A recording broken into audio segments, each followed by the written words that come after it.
So you want to sew a snap fast. First off, put 2 threads tied together. So you have 4 strands.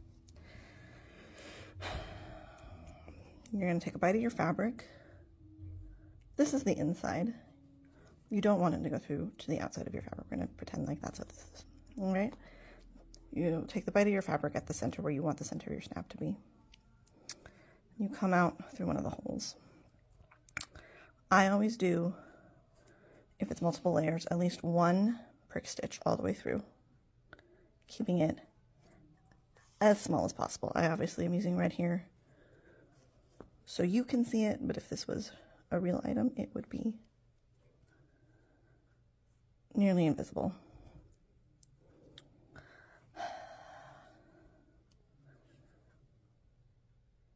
Then you're going to sometimes the threads do get caught. You have to pay attention to that. You're going to do 2. You're going to travel under your snap through your layers. So you can see I'm through the layers coming up to the next hole, but I'm not going through on the outside.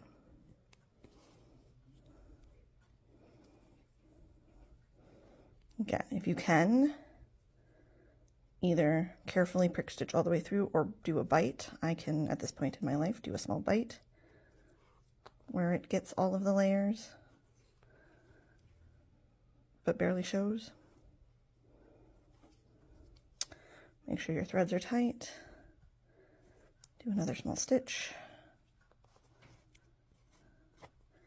and continue your way around. Once you have gotten to your last one, then you're going to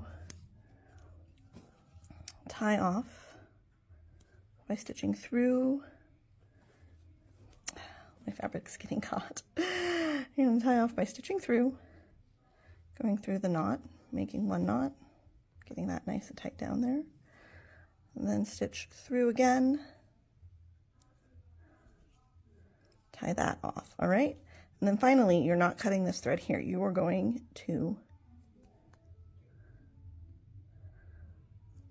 bury your thread, where you basically, again, we're traveling through in between your layers. You're not seeing the thread on the outside. You're going to bury it, and you're going to snip this off so your thread hides inside. And there you have a lovely snap. You can see my outie. I like to call them innies and outies so that they are non-gendered.